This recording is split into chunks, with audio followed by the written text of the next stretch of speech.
Assalamualaikum, salam sejahtera. Hari yang saya khawatirkan terjadi ini hari, sosok yang saya idolakan, yang saya mengikuti dari sebelum dia sakit, harapan saya selalu bisa diberi kekuatan, kesembuhan, hanya semata untuk NKRI, untuk negeri ini. Karena sosok ini bagi saya jujur penyelamat lah kemarin, di saat negeri ini lagi gonjang-ganjing, isu agama radikal, politisi busuk memainkan, mempolitisasi agama, dia berani lantang bersuara. Resiko buat dia. Karena apa? Di saat mayoritas muslim itu lagi bergejolak, tapi dia laksana pembela kebenaran. Dia berbicara lantang, berani melawan kelompok-kelompok radikal yang keras dia katakan. Dengan juga bahasa keras, bukan basa-basi. Kesatria lah bagi saya. Akhirnya ini hari saya mendapat kabar beliau meninggalkan kita. Beliau adalah Buya Syafi'i Ma'arif. Kenapa saya idola sama dia? Jujur aja kemarin, dialah yang mungkin yang mau keluar, mau ambil resiko untuk menyelamatkan NKRI. Di saat semua orang diam ingin menyelamatkan diri masing-masing. Yang ahli agama cuma hanya bicara di majelis taklim. Tapi almarhum berani bicara di luar. Saya kagum dengan beliau pertama satu apa? Kesederhanaannya super sudah. Dia bukan orang biasa loh. Dia dari muda ini sudah menjadi seorang yang diandalkan pemikirannya. Tapi sederhana itu sampai meninggal nggak berubah. Anda kalau ingin mau tahu orang itu baik atau tidak, awalnya lihat akhirnya. Ini figur dari akhir, dari awal sampai akhirnya apa? Dia meninggalkan kita dengan banyak meninggalkan kesan kebaikan. Ini yang dibilang orang apa?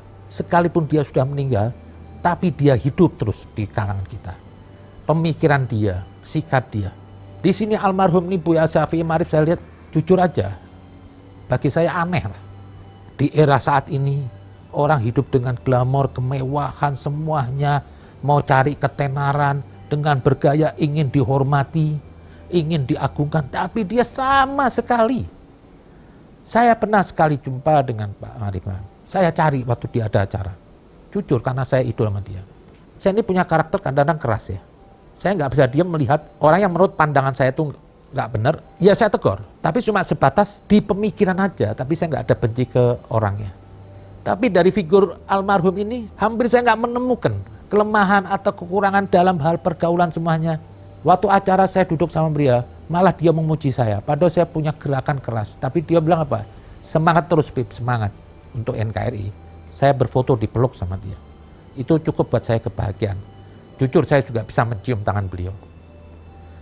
Lah, di sini saya lihat apa? Saya ingin cerita dulu nih kehidupan beliau nih. Dari kesederhanaan, terus keislamannya dia tuh progresif. Seperti pemberontakan Islam. Dia tidak bisa diam melihat Islam yang sekarang ini hanya cuma sebatas ritual-ritual lah, bersorban ini, tapi gerakannya itu sama sekali nggak Islami. Memancing emosi, ceramahannya emosi. Seperti beliau keras sekali waktu mensikapi Islam radikal itu. Dia nggak peduli. Harusnya kan dia ini hidup santai aja lah. Dia sudah cukup besar namanya dia, sudah segala-galanya dia dapatkan. Istilahnya kalau dia ini hidup sudah tercapai lah tujuannya. Memegang lembaga terbesar Muhammadiyah. Jadi bukan orang sepele nih orang. Satu lagi yang saya salut dengan almarhum ini apa? Mengayomi semua manusia. Saya ingat sampai pesan Nabi itu yang satu dibilang. Yang Nabi bilang apa? Janganlah Anda menyakiti orang non-muslim di wilayah muslim, mayoritas muslim. Itu sama aja menyakiti aku sama aja menyakiti Allah. Di sini saya lihat Buya ini sangat dekat dengan kaum-kaum yang di sini bukan Islam.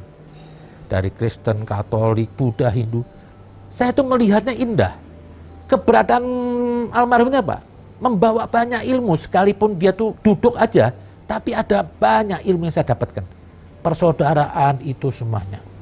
Nah, dari itu kesederhanaannya, naik sepeda, makan di pinggir jalan.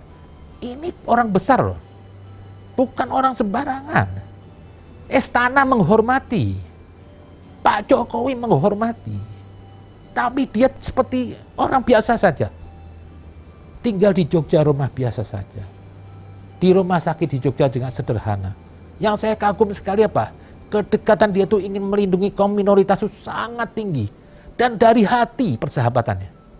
Tidak memandang mereka itu lawan atau kafir atau enggak. Saya lihat apa? Keteduhan.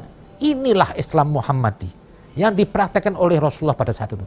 Karena di era Nabi itu banyak beragam agama. Yahudi, Nasrani, Majusi. Tapi semua itu merasa apa? Merasa dekat dengan Nabi. Tidak merasa terancam atau apapun. Dilayani deketan dan tidak dipaksa. Dan emang Nabi diutus tidak membawa satu agama.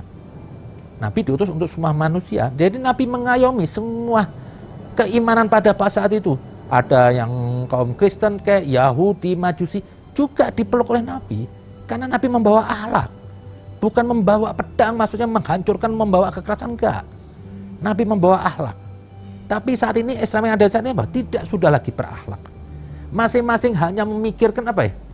Dirinya sendiri, yang satu gerakan radikal, mau digunakan politisasi agama, jadi budak penguasa, koar-koar di jalan, hanya almarhum yang berani bicara. Saya merasa terbela pada saat itu. Karena pada saat itu apa? Saya terus menyuarakan gerakan anti radikal. Keberadaan almarhum ini bagi saya menegaskan bahwa sikap saya itu nggak salah. Sikap saya itu benar. Dan saya suka dengan almarhum dengan bahasa-bahasa yang cukup tajam. Karena apa? Menghadapin kekerasan ini nggak bisa pakai bahasa lembut-lembut. Dia meninggalkan kita semua. Indonesia saat ini berduka. Kehilangan bapak bangsa. Tokoh spiritual yang sebenarnya. Tokoh pelindung minoritas yang bersahabat. Sampai saya lihat banyak dari kaum Kristen, Katolik ikut berduka. Karena apa? Merasa memiliki ini. Ini yang dibilang manusia seutuhnya itu. Bagaimana Anda itu di mana saja, Anda merasa memiliki. Yang tadi saya mau cerita sedikit. Pernah suatu kejadian ada di Jogja kalau nggak salah. Ada satu gereja itu seperti mau diteror atau mau didemo. Almarhum keluar naik sepeda. Mau berdiri di situ. Ini sudah nggak nyaman buat dia, sudah tua. Banyak resiko, dibenci orang, bisa jadi kehidupannya bisa terganggu. Kalau sampai ada orang jahat, apapun, dia bisa kena. Tapi dia berdiri di depan. Dia akan selalu berdiri di depan kalau ada orang dizalimi. Waktu di era Ahok, dia berdiri di depan. Di saat semua orang diem. Karena apa? Takut ambil resiko. Karena dianggap Ahok itu minoritas, Ahok Kristen. Tapi almarhum bicara kebenaran, dia sampaikan kebenaran. Setelah itu datanglah, tadi saya lihat berapa tokoh. Dari Katolik, Kristen, Hindu, Buddha. Yang saya juga terkagum membaca pesan dari Pran Magnis Sosiono. Dia seorang rohaniawan Katolik dan budayawan Indonesia. Apa kata beliau? Kata-katanya saya sudah menyentuh. Aduh Gusti, itu bentuk apa ya? Ketertinggalan, kehilangan, melas kepada Allah. Aduh Gusti, saya kehilangan betul. Buya itu orang yang memperlihatkan bagaimana keagamaan yang kokoh. Beliau Muslim 100%, bisa sekaligus menjadi orang bangsa Indonesia, bangga kebangsaannya, dan bangga punya orang seperti beliau, katanya Pak Manusisino. Orang berbudaya, orang yang terlibat pada memajukan kebaikan bangsa, sahabat lintas agama. Buya Syafi'i menunjukkan bagaimana bisa sekaligus 100% berakar dalam agamanya, tetapi terbuka bagi semuanya. Dan bisa terasa oleh semua sebagai sahabat dan dukungan. Semoga beliau diterima dalam kerahiman dan kasih ilahi. Tuhan, kami merasa berterima kasih bahwa orang seperti Buya Kau berikan kepada kami. Semoga Buya beristirahat dalam damai. Bayangkan, semua orang berduka. Seperti kehilangan. Karena sulit mendatangkan orang-orang begini lagi ini. Ini orang bukan dibuat di tengah jalan. Ini emang orang dari lahir itu sudah diberikan karakter dan mental itu yang super. Bisa saja dia, kalau dia mau cari dunia, semenit dia. Dia mau glamor, semenit dia. Dia mau cari aman, semenit. Dia bisa bangun istana, dia bisa bangun bisnis. Lembaga Muhammadiyah itu bukan lembaga ecek-ecek. Kalau nggak salah itu asetnya itu juga triliun. Bisa aja dia macam-macam, tapi dia nggak lakukan itu semua. Dia dekat dengan Jokowi semua, dia nggak lakukan apapun. Buktinya lihat sampai saat ini kehidupan dia. Sederhana sekali. Semua orang pasti mengatakan beliau sosok pemimpin mungkin yang aneh lah kalau saya bilang di dunia ini. Yang biasanya semua orang mencari manfaat, beliau tidak. Beliau tidak merasa orang dekat dengan Jokowi. Sederhana. Makan di kaki lima. Beliau ini pendobrak Islam yang berani bersuara lantang. Seperti Nurholis Majid, Gus Dur. Ini 3 serangkai. Mungkin ini tangan Tuhan untuk menaruh orang-orang yang berani. Bagi saya itu apa? Banyak orang berilmu, tapi nggak ada yang berani bersuara. Itu mereka apa? Hanya memikirkan dirinya sendiri. Sebaik-baik manusia itu apa? Yang bermanfaat pada orang. Yang mau ambil resiko. Ada pepatah seorang sufi. Puncak keimanan itu apa? Kita bisa mengaplikasikan spiritual kita dalam konsen sosial. Dalam kehidupan bermasyarakat. Berani mengatakan kalau ada orang salah. Sekalipun dia sendiri, dia akan katakan salah. Dia nggak peduli.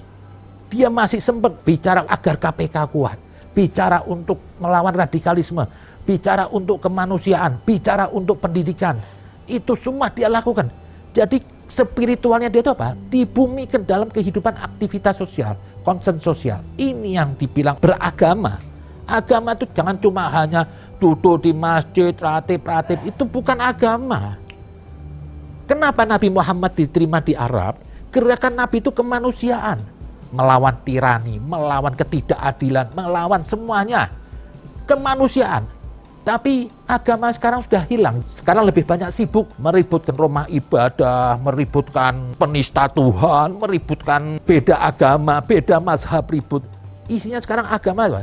Cuma hanya kosmetik aja, cuma menyibukkan diri apa? Dengan ritual-ritual aja. Seperti nyembah berhala dalam rumah ibadah. Sudah jauh keluar. Ya semoga ada hadir lagi sosok seperti Nurholis Majid, Gus Dur, dan almarhum Buya Syafi'i Ma'arif. Semoga Buya di sana tenang. Kami yang mohon maaf, mungkin kurang banyak membantu almarhum pada saat itu. Semoga Rasulullah, keluarga Nabi, menyambut almarhum ini. Lapangkan kuburnya, terangkan kuburnya, temani dalam kesendiriannya. Allahumma firlahu, warhamhu, wa'afihi, wa'fu anhu. Assalamualaikum warahmatullahi wabarakatuh.